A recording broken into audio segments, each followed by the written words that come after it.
Hello, and welcome to History at Night. Deep in the rainforests of Central America, there are silent cities. Colossal stone pyramids rise above the jungle canopy, their plazas and temples choked by the roots of ancient trees. For centuries they were a forgotten world, a mystery known only to the local peoples who lived in the shadow of their sleeping stone ancestors. This was the world of the classic Maya, a civilization that, at its peak, was one of the most advanced on Earth. They developed the only complete writing system in the ancient Americas, created a calendar of breathtaking accuracy, and tracked the movements of the stars with a precision unmatched for 1,000 years.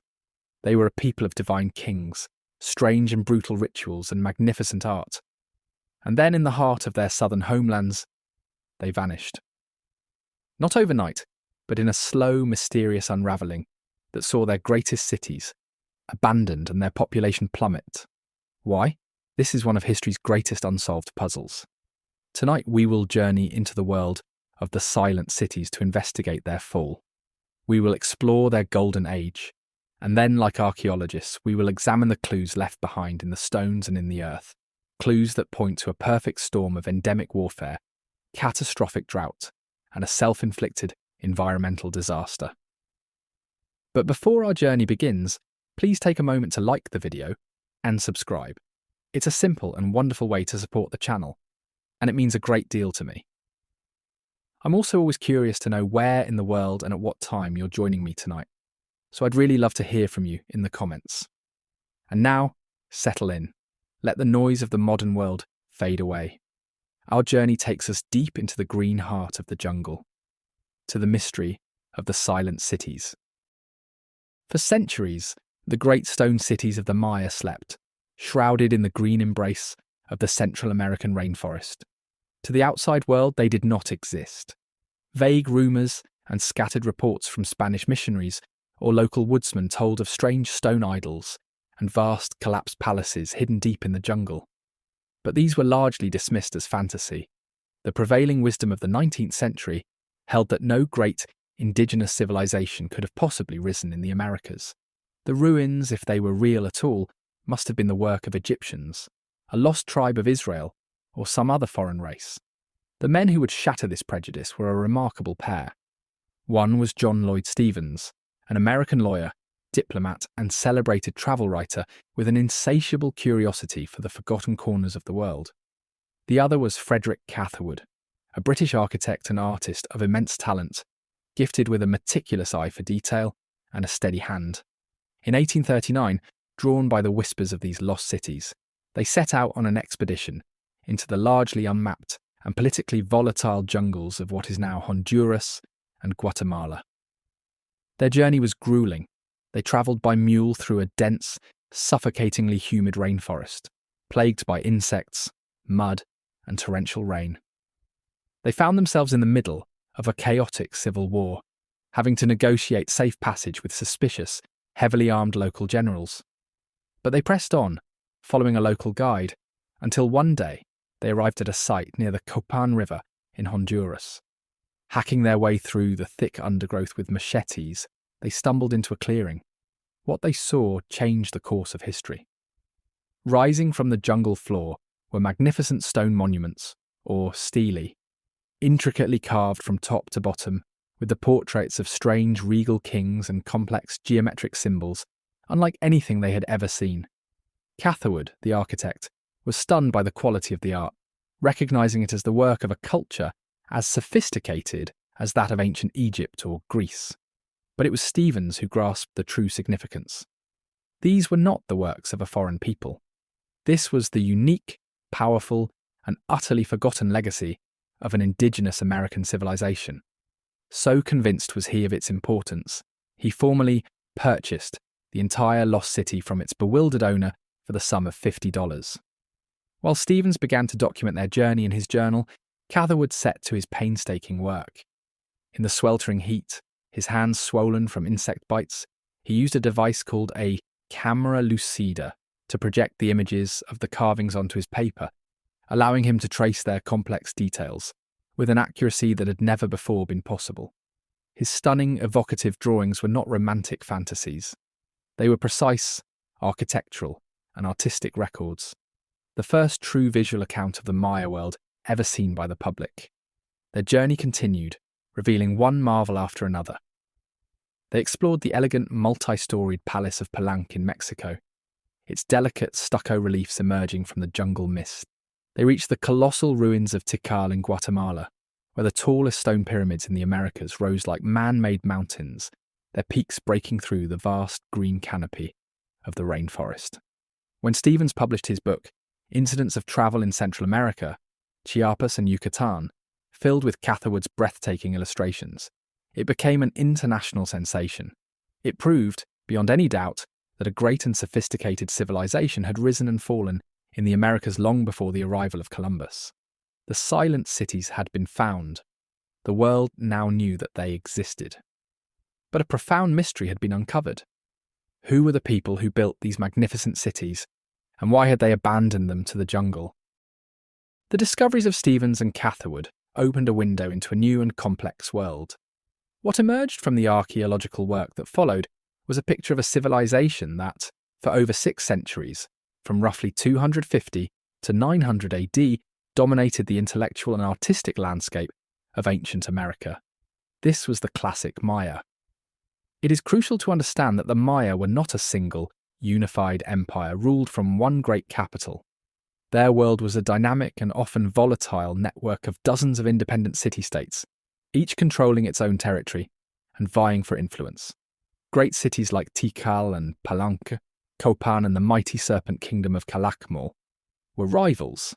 Their history, which we can now read from their stone monuments, is one of constantly shifting alliances, strategic royal marriages, and intense, ritualized warfare. The foundation of this entire civilization, the substance that built the Great Pyramids and fueled its complex society, was a single plant, maize or corn. The Maya were the people of the corn. It was not just their primary food source, it was the very centre of their religion and their identity. Their entire existence was a partnership with this vital crop, a difficult challenge in the thin soil and unpredictable rainfall of a tropical rainforest environment. They developed ingenious agricultural techniques to survive, from slash-and-burn farming in small jungle plots to building elaborate terraces on hillsides and creating raised, irrigated fields in the swamps. The cycle of planting, growth, and harvest was not just a task. It was the central sacred drama of their lives. At the heart of this sacred drama stood the king, the Kuhul Ajau, or Holy Lord. The Maya king was not simply a political ruler or a general. He was a divine shaman, the chief intermediary between the mortal world of his subjects and the supernatural realm of the gods and royal ancestors. His primary duty was not to govern, but to perform the sacred rituals that maintained the order of the cosmos, ensured the sun would rise each day, and, most critically, brought the seasonal rains that allowed the maize to grow. To fulfill this sacred duty, the king's most potent offering was his own blood. In deeply important ceremonies, the Ajor would perform a ritual of bloodletting. Using a terrifyingly sharp obsidian lancet, a stingray spine, or a sharpened piece of bone, he would pierce his own tongue, earlobes, or other parts of his body, allowing his blood to fall onto strips of paper held in a bowl. This paper was then burned, and in the swirling smoke, it was believed that a portal would open, a vision serpent through which the king could communicate with the gods and ancestors to petition them for the survival of his people. This was the great cosmic bargain at the heart of Maya civilization. The people fed the king with tribute from their cornfields. The king, in turn, fed the gods with his own sacred blood. As long as this bargain held, the universe was in balance, the cities flourished, and the maize would grow. It was a powerful and deeply ingrained system of belief, but it rested on a fragile and dangerous promise that the king's piety could control the sky itself. For decades after their rediscovery, the silent cities of the Maya kept their deepest secrets. The intricate carvings that covered their monuments and temples were a profound puzzle. Scholars saw them not as a language, but as a mysterious collection of symbolic pictures and decorations. The true story of the Maya, it was believed, was lost forever. But they were wrong. Hidden within those beautiful, complex carvings was the only true writing system ever developed in the ancient Americas, a voice that, once understood, would allow the silent cities to finally tell their own history.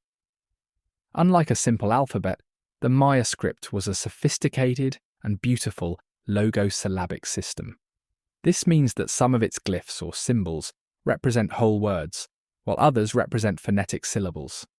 A scribe could write the same word in multiple ways, either with a single intricate picture glyph or by spelling it out syllable by syllable. These glyphs were artfully arranged into square blocks, and their texts were written in paired columns, read from left to right and top to bottom in a zigzag pattern. For centuries, this complexity made the script seem impenetrable, a work of art rather than a language. The key to their writing, and indeed their entire worldview, was their advanced system of mathematics. The Maya developed a vigesimal, or base 20, number system of elegant simplicity. A single dot represented the number 1, a horizontal bar represented 5, and a stylized shell symbol represented a concept that was, for its time, a stroke of pure genius: 0. The independent invention of 0 was a monumental intellectual leap that many other great civilizations, including the Romans, never made. For the Maya, it was an essential tool, allowing them to make calculations that reached into the millions and to track the vast cycles of time with perfect precision. Time for the Maya was a sacred obsession. They did not have one calendar, but a series of complex interlocking systems that governed every aspect of their lives. The first was the Tzolk'in, a 260-day sacred calendar used for divination and religious ceremony. Running parallel to this was the Harb, a 365-day solar calendar that governed the agricultural seasons. These two calendars worked together like intricate gears, creating a larger 52-year cycle. To track their history across even vaster spans of time, they created the long count, a linear and stunningly accurate count of the number of days that had passed since a mythical creation date in the year 3114 BC. It is this long count carved onto their stone monuments that allows archaeologists today to date the reigns of their kings and the history of their cities with an accuracy unparalleled in the ancient world. This mastery of mathematics and timekeeping was driven by a profound and patient observation of the cosmos. Maya priest astronomers, from observatories built atop their pyramids, tracked the movements of the sun, the moon and the planets with incredible accuracy. They could predict solar and lunar eclipses, events they saw as powerful and often dangerous omens. They were particularly obsessed with the cycles of Venus, which they associated with warfare and sacred ritual. The glyphs, the mathematics, the calendars, and the astronomy were all part of a single, unified quest to understand the divine order of the universe. The Maya saw the cosmos not as a place of chaos, but as a vast, intricate, and predictable machine, governed by the repeating cycles of time. Their great intellectual mission was to decipher the workings of this machine and to align their society with its sacred rhythms through precise rituals and meticulous record-keeping. The universe, to them, was a text written in the language of the stars, and they were its devoted and brilliant readers. At its height, around the year 750 AD, the world of the classic Maya must have seemed eternal. The great city-states of the southern lowlands were thriving. Tikal, with its towering temple pyramids, was a bustling metropolis. The kings of Calakmul, the mighty serpent kingdom, controlled a vast network of vassals. At Copan, artisans were carving some of the most complex and beautiful monuments in the ancient Americas. The population was at its peak, the traditions were strong, and the intricate gears of the sacred calendar seemed to promise a predictable and divinely ordered future. But this was the peak before a long and mysterious fall. The first sign that something was going profoundly wrong is written in stone, or rather, in the sudden absence of writing. For centuries, the Maya kings had obsessively chronicled their reigns, dedicating magnificent stone stelae, tall carved monuments, to mark important dates and victories. Thanks to their precise long count calendar, we can track this history with incredible accuracy. And it is this very accuracy that allows us to see the unraveling as it happened. Starting in the late 8th century, one by one, the cities began to fall silent, At Palenque, the last dated monument is from 799 AD. At Copan, it is 822 AD. The last great monument at the superpower city of Tikal is dated to 869 AD. After these dates, the tradition that had defined their civilization for centuries simply stops. The kings were no longer commissioning these public declarations of their power. This sudden silence in the archaeological record is a stark and chilling testament to a system in crisis. The public voice of the divine kings was being extinguished. Further evidence of this societal breakdown was found in the very hearts of the cities. Archaeologists have uncovered massive construction projects, new temples, expansions to palaces, grand ceremonial causeways that were left mysteriously unfinished. It is a ghostly sight. Vast plazas only half paved and intricately carved stone blocks left abandoned in the quarries or along the roadways, as if the stonemasons and labourers simply put down their tools one day and walked away. The engine of the Maya civilization was grinding to a halt. In these final, desperate years, the very character of the cities began to change. At some sites, we see evidence of hastily built, crude fortifications being thrown up around the central palaces and temples, a stark contrast to the open, confident design of the classic period. This was a world that was suddenly living in fear. At the same time, the quality of elite goods, from painted pottery to carved jade, shows a marked decline. The sophisticated trade networks that had supplied the cities with luxury items were clearly breaking down, and the ranks of the master craftsmen were thinning. It is also crucial to understand that this was not a single, monolithic event that affected all Maya people equally. The collapse was centered on the great, ancient cities of the southern lowlands, the traditional heartland of the civilization. While Tikal and Calakmul were dying, cities in the northern Yucatan Peninsula, like Chichen Itza, were actually beginning to enter a new period of growth and influence, a final brilliant flowering of the Maya culture. But in the south, the evidence is undeniable. Over a period of about 150 years, the great ancient cities that had stood for centuries emptied out. A civilization that had thrived for more than 600 years simply unraveled, its people vanishing from their magnificent homes. The silence of the abandoned temples and the last carved dates on the stone stelae posed the great question that has haunted historians and archaeologists for over a century. What happened here? Why did they leave?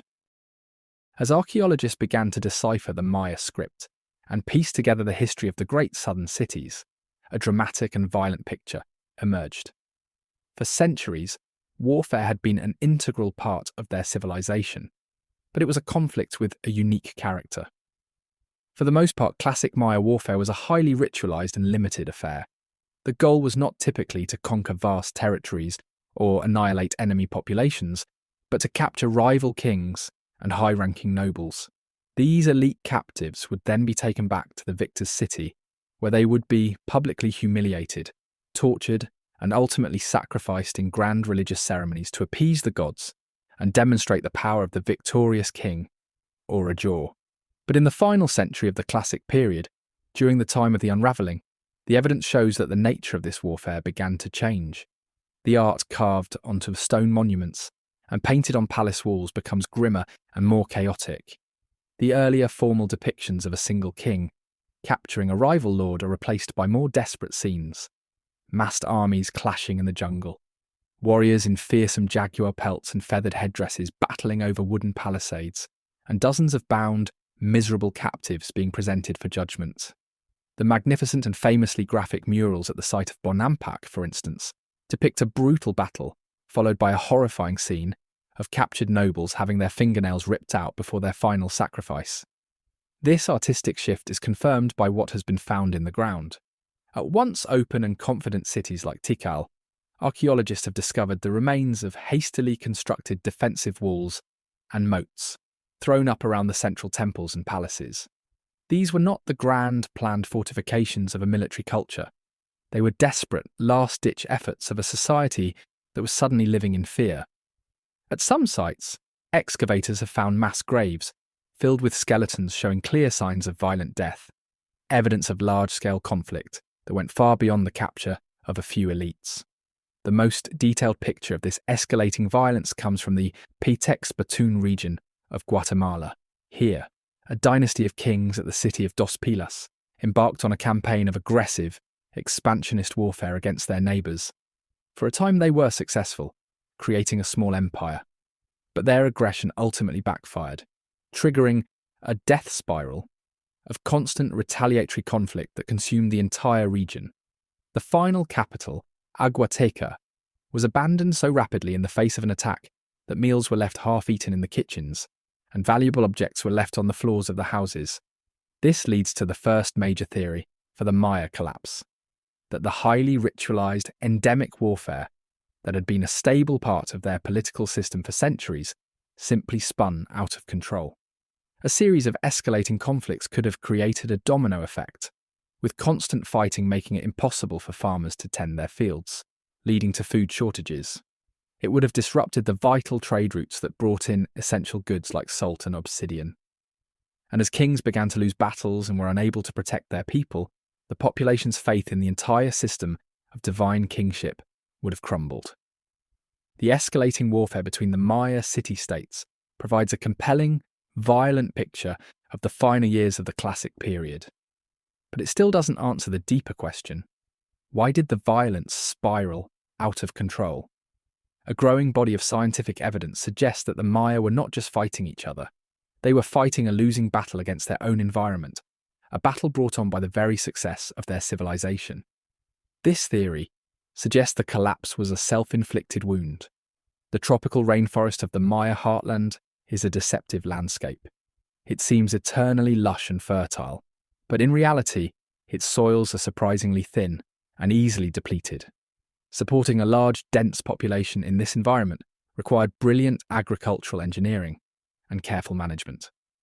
For centuries, the Maya were masters of this, using sophisticated techniques of terracing and raised fields to feed their growing cities. But as their population swelled to its peak in the 8th century, the pressure on the land became immense. The first great demand was for food. A single city like Tikal may have housed over 60,000 people, requiring vast areas of the surrounding forest to be cleared for the cultivation of maize, beans and squash. The second, and perhaps even more voracious demand was for architecture. The magnificent Maya pyramids and palaces were not bare stone. They were covered in a thick, smooth coating of brilliant white lime plaster, or stucco, which was then often painted. To create this plaster, the Maya had to quarry limestone and then burn it at an extremely high temperature. The only fuel available for this process was vast quantities of green wood. Archaeologists have calculated the staggering environmental cost of this architectural tradition. To produce the lime plaster for just one of the Great Pyramids at Tikal would have required the felling of nearly 1,000 acres of pristine forest. As rival kings competed in a kind of architectural arms race, each trying to outdo the other by building ever grander temples to the gods and monuments to their own glory, the rate of deforestation would have accelerated dramatically. In the centuries leading up to the collapse, the landscape around the great cities was likely transformed from a dense jungle into a patchwork of cornfields and barren, denuded hillsides. This widespread deforestation would have triggered a cascade of devastating consequences. Without the complex root systems of the trees to anchor the thin topsoil, the intense seasonal rains would have washed it away into the rivers and lowland swamps, destroying the fertility of the farmland. Widespread deforestation can also affect the local climate, reducing the amount of moisture the land retains and releases into the atmosphere, potentially making the crucial dry seasons even longer and more severe. And of course, the loss of the forest meant the loss of vital resources the Maya depended on for their daily lives: game animals for hunting, wood for building homes and for cooking, and a vast pharmacy of medicinal plants. The evidence for this environmental degradation is written in the mud at the bottom of the region's lakes. Scientists who have drilled deep into these lake beds can analyse the ancient pollen trapped in the sediment layers. In the layers corresponding to the late Classic period, they see a dramatic drop in tree pollen and a massive spike in the pollen of weeds, a clear signature of widespread deforestation.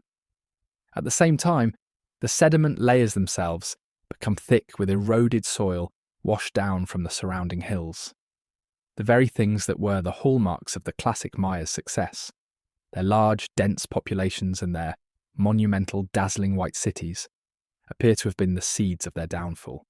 By pushing their fragile, tropical environment beyond its breaking point, they created a civilization that was living on a knife's edge, with no margin for error.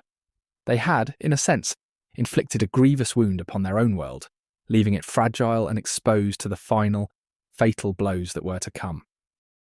The story of endemic warfare and self-inflicted environmental damage reveals a classic Maya civilization that was becoming dangerously unstable, its foundations stressed to the breaking point. But to find what was likely the final, decisive blow that shattered their world, we must look to the sky. The Maya were a civilization built on a covenant with the rain. Their entire agricultural system was dependent on the predictable, seasonal downpours that would fill their massive, man-made reservoirs and nourish their fields of maize. For centuries this covenant held. But in the final years of the classic period, the sky fell silent. For a long time, the idea of a catastrophic drought was just one theory among many, with little direct proof. But in recent decades, a new generation of scientists, acting as historical detectives, has found a way to read the climate of the distant past. They have discovered natural archives that have meticulously recorded the rainfall of every single year for thousands of years. They drill deep into the beds of lakes in the Yucatan Peninsula, extracting long cores of sediment. In the layers of mud, they can measure the concentration of gypsum, a mineral that precipitates out of the water in greater amounts during dry years, leaving a clear chemical signature of drought. An even more precise record is kept in the region's vast underground caves. Here, over millennia, water dripping from the ceiling has formed colossal stalagmites. Like the rings of a tree, these stone formations grow in microscopic layers, and by analysing the oxygen isotopes trapped within each layer, paleoclimatologists can reconstruct ancient weather patterns with astonishing, almost monthly, accuracy. When these two independent records, from the lake beds and the caves, were finally cross-referenced, they told the same, unambiguous story. The scientific data shows that the period of the classic Maya's greatest growth, from roughly 300 to 600 AD, corresponded to a time of unusually high and reliable rainfall. This benevolent climate allowed their population to boom and their great cities to flourish. But then, beginning around the year 750 AD, just as the southern cities began to unravel, the climate shifted dramatically. The region was plunged into a prolonged, century-long period of severe drought, punctuated by a series of multi-decade mega-droughts that were unlike anything the civilization had ever endured. The impact would have been apocalyptic. The great, carefully constructed reservoirs that were the pride of cities like Tikal would have slowly evaporated, shrinking into vast plains of cracked dry mud. The maize crop, the foundation of their entire society, would have failed season after season, leading to catastrophic famine and widespread malnutrition. The jungle itself, which seemed so eternally lush, would have begun to wither, its water table dropping until even the sacred sinkhole wells, the cenotes, ran dry. The great cities, with their tens of thousands of inhabitants, would have become death traps, places of starvation and thirst. This powerful scientific evidence provides the most compelling driver for the collapse. While escalating warfare and deforestation had already weakened the Maya and reduced their ability to cope with a crisis, it was this catastrophic, century-long change in the climate that likely delivered the final, inescapable blows. The divine kings, the Ajur, whose power rested entirely on their claim to be able to bring the rain through their sacred bloodletting rituals, would have performed ever more desperate ceremonies. But the sky remained silent. As the rains failed, so too would the people's faith in the very system that had governed their lives for centuries, triggering the total societal collapse that we see in the silent, abandoned cities. The mystery of the classic Maya collapse is not a case with a single, simple answer. There was no one smoking gun that brought down this magnificent civilization. Instead, modern science and archaeology have revealed a much more complex and tragic story. A story of a perfect storm, where a series of interconnected crises fed into one another, creating a devastating cascade of failure from which the Maya of the southern lowlands could not recover. The foundation for the disaster had been laid over centuries. As we have seen, the very success of the classic Maya, their booming populations and their competitive temple building, led to widespread deforestation and the erosion of their fragile soils. They had pushed their environment to its absolute limit, creating a brilliant but brittle civilization with no margin for error. They were a people living on an environmental knife's edge. Into this vulnerable world came the trigger, the catastrophic century-long period of severe drought that began around 750 AD. The seasonal rains, which the Maya had depended upon for 1,000 years, became unreliable and then failed altogether. The great reservoirs dried up and the maize crops, the foundation of their entire society, withered in the fields, leading to widespread, devastating famine. Faced with a crisis their ancestors had never imagined, the divine kings, the Ajur, responded in the only way they knew how. To gain resources and to appease the angry gods, who they believed were withholding the rain, they went to war. But these were no longer the traditional, ritualized conflicts of the past. This was desperate, total warfare, a brutal struggle between starving cities for control of the last remaining fertile lands and reliable water sources. This response, however, only accelerated the catastrophe in a deadly feedback loop.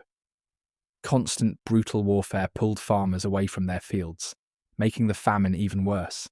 It shattered the trade routes that brought in essential goods. And it turned the countryside into a place of terror, forcing populations to flee their homes and fields, to huddle behind hastily built fortifications. The more desperate the situation became, the more they fought, and the more they fought, the more desperate the situation became. This brings us to the final, fatal stage of the collapse, the twilight of the gods.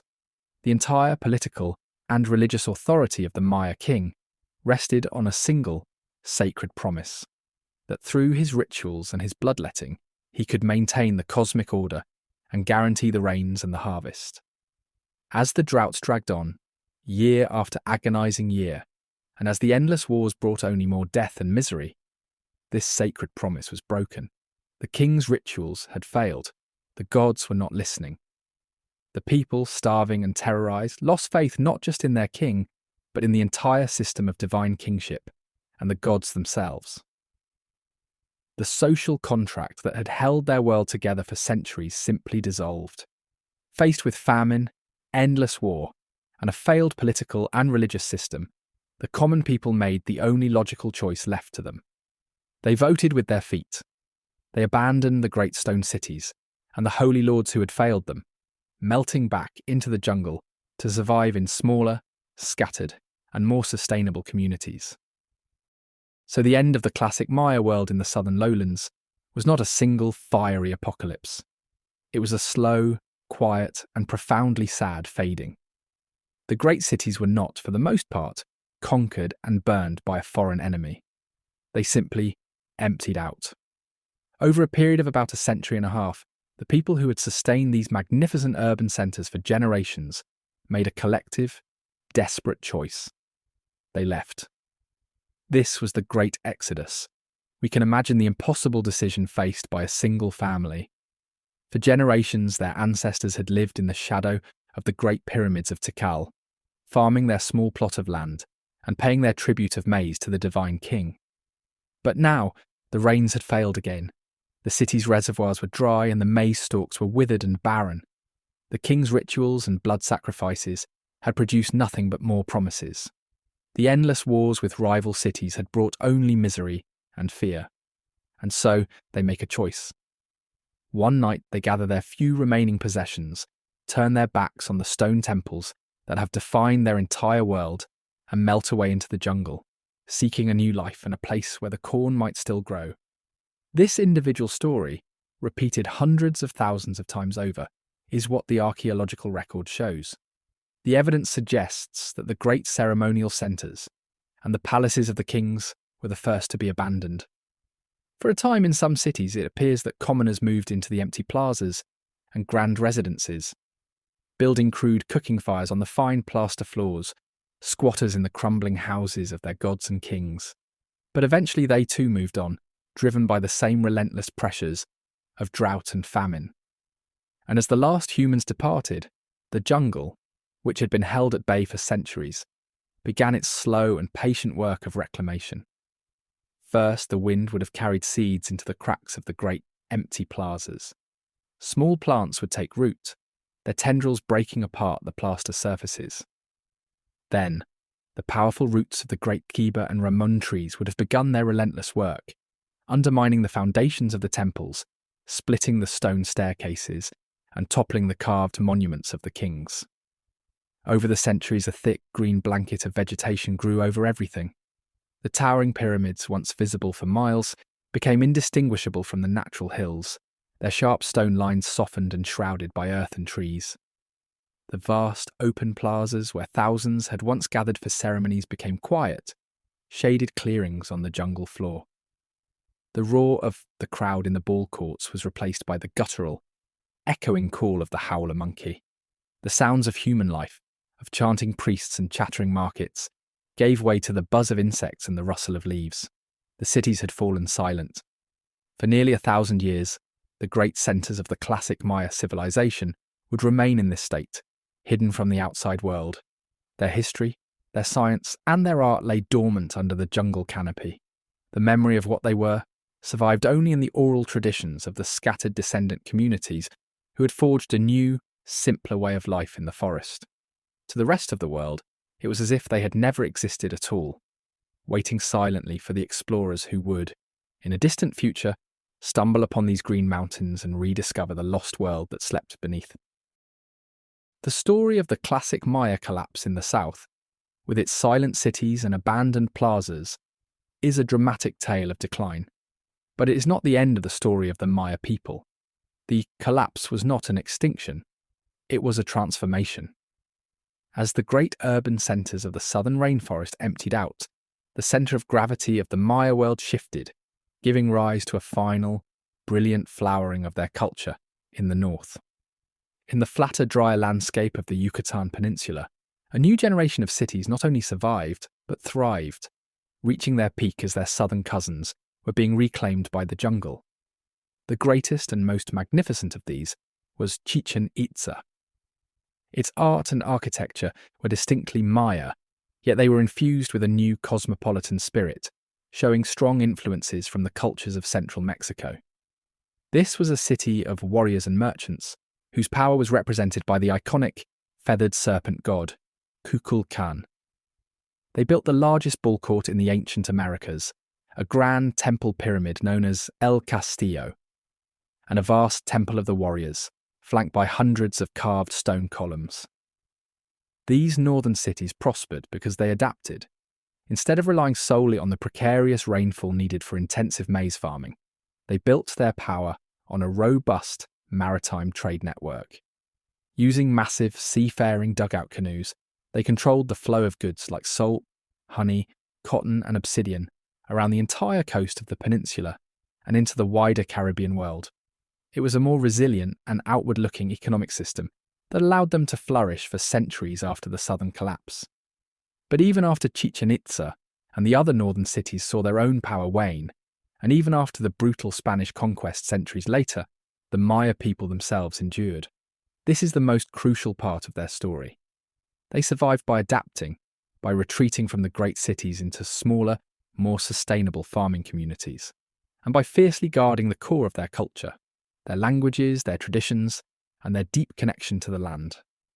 Today, more than 7 million Maya people live in their ancestral homelands of Mexico, Guatemala, Belize, Honduras, and El Salvador. They are not the relics of a lost civilization. They are a living, breathing people, the direct descendants of the men and women who built the Great Pyramids. Many still speak one of the 30 surviving Mayan languages. In the highlands of Guatemala, women still weave textiles with intricate patterns that carry ancient symbolic meanings. In the villages of the Yucatan, some communities still practice religious rituals that blend the Catholic faith with a deep reverence for their ancient gods of the forest and the cornfield. Therefore, the classic Maya collapse was not the death of a people, but the end of a specific political and social system based on divine kings and massive resource-hungry cities. The silent cities are not the tombs of a vanished race. They are the abandoned capitals of a resilient people who survived by changing their way of life. The story of the Maya is not just an archaeological mystery of a world that was lost. It is a living history, a powerful testament to the ability of a culture to endure, to adapt, and to remember. For nearly a century after the discoveries of Stevens and Catherwood, the intricate glyphs that covered the Maya monuments remained a profound and frustrating mystery. The prevailing theory, championed by the brilliant and highly influential English archaeologist Sir J. Eric S. Thompson, was that the glyphs were not a true writing system at all. He argued that they were primarily ideographic, mystical symbols that recorded the passage of time and obscure religious concepts. The idea that they might spell out words, tell stories, or record the histories of kings and queens was dismissed as romantic fantasy. For decades, Thompson's view was dogma, and the Maya remained a people without a history, their magnificent ruins silent. The first crack in this wall of silence came not from the jungles of Central America, but from a small state-owned apartment in post-war Leningrad. A young Russian linguist named Yuri Knorosov, working in isolation with only a few books and reproductions of Maya texts, made a revolutionary claim. He argued that the glyphs were not just pictures. They were a mixed system that was largely phonetic, representing the sounds of a spoken Mayan language. His work, published in the 1950s, was brilliant, but it was largely ignored and even ridiculed by the Western academic establishment, who remained loyal to Thompson's theories. The door to the Maya past remained shut. The person who would finally unlock it was not a linguist, but a brilliant architect and draftswoman named Tatiana Proskouriakov. Having fled the Russian Revolution as a child, she worked for years, creating stunningly detailed and evocative reconstruction drawings of Maya cities. Her work required her to meticulously study the patterns on the stone monuments. While analysing a series of stelae from the site of Piedras Negras, she noticed a recurring pattern of dates. For a single monument, the dates spanned a period of roughly 60 to 80 years, the normal lifespan of a human being. In a flash of insight, she realised what she was looking at. These were not the mystical movements of the planets. They were human histories. The glyphs associated with the earliest dates, she reasoned, must mean birth. Those tied to a later date must mean accession to the throne. And the final date recorded the king's death. In a groundbreaking paper published in 1960, Proskouriakov proved, beyond any doubt, that the Maya stelae were historical biographies, recording the lives and deeds of a succession of named kings and queens. Proskouriakov's discovery was the key that blew the door off its hinges. Her work completely overturned the old dogma and validated the phonetic approach that Knorosov had pioneered. With this new understanding that the glyphs told actual histories, a new generation of scholars, working collaboratively in the following decades, began to make astonishing progress. The floodgates opened. The names of the great rulers of Palenque and Tikal emerged from the stone. The complex political histories of the city-states, their wars, their alliances, their royal marriages, all of it could now be read. The decipherment of the Maya script was one of the great intellectual achievements of the 20th century. It transformed our view of the Maya, moving them from the realm of mysterious, peaceful stargazers into the world of real human history, with all its political drama, ambition, and violence. The silent cities were finally able to tell their own stories, in their own words. We began our journey with a profound mystery, the image of magnificent stone cities, once teeming with life, lying silent and abandoned in the heart of the jungle. We have followed the story of the classic Maya, from their brilliant golden age to the complex and agonizing story of their decline. We have investigated the clues left behind in the earth and carved into the stones, a world of escalating warfare, a fragile environment pushed to its limits, and a sky that finally refused to give rain. We now have a compelling picture of how this great civilization unraveled. But the story of the silent cities continues to captivate us, not just because of the mystery of their fall, but because of the powerful lessons their echoes teach us across the centuries. The first and most sobering echo is a cautionary tale. The story of the classic Maya collapse is a powerful reminder of the fragility of even the most advanced civilizations. For centuries, their success was built on a brilliant but precarious system. Their population grew and their kings reached for the heavens with ever grandeur pyramids, all supported by an agricultural system that was straining the limits of a difficult tropical environment. Their deep belief that their sacred rituals and divine kings could control the natural world was shattered by a force they could not command, a catastrophic, long-term shift in the climate. Their story serves as a timeless warning about the delicate balance between a civilization's ambition and the environment that sustains it. But the other echo is one of incredible human resilience. The collapse of the great southern cities was not the end of the Maya people. It was the end of a particular way of life. The exodus from the urban centres was a traumatic but ultimately successful survival strategy. By abandoning the unsustainable model of the divine kings and their resource-hungry cities, the Maya people were able to adapt and endure. They survived the fall of their own golden age. They survived the turmoil of the centuries that followed, and they survived the brutal conquest by the Spanish. Their culture did not break. It bent, adapted, and continued. And so, we are left with a story of two legacies. There is the legacy of the silent cities themselves, with their magnificent pyramids and their undeciphered secrets, a testament to the heights a civilization can reach and the speed with which it can fall. And there is the living legacy of the Maya people, who still walk the same lands as their ancestors, who still speak the languages of the ancient scribes, and who are a powerful reminder that a culture is always more than its grandest monuments.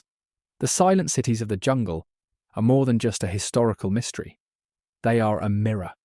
They force us to consider the sustainability of our own world, our relationship with our climate, and the complex, often unforeseen consequences of our own choices.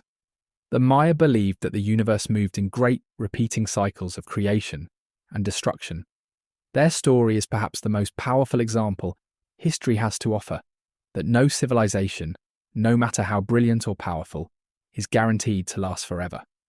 Thank you for joining me on this long journey into the past. I hope the story of this great civilization has brought the beauty and mystery of the ancient world to life. I wish you a calm and peaceful night.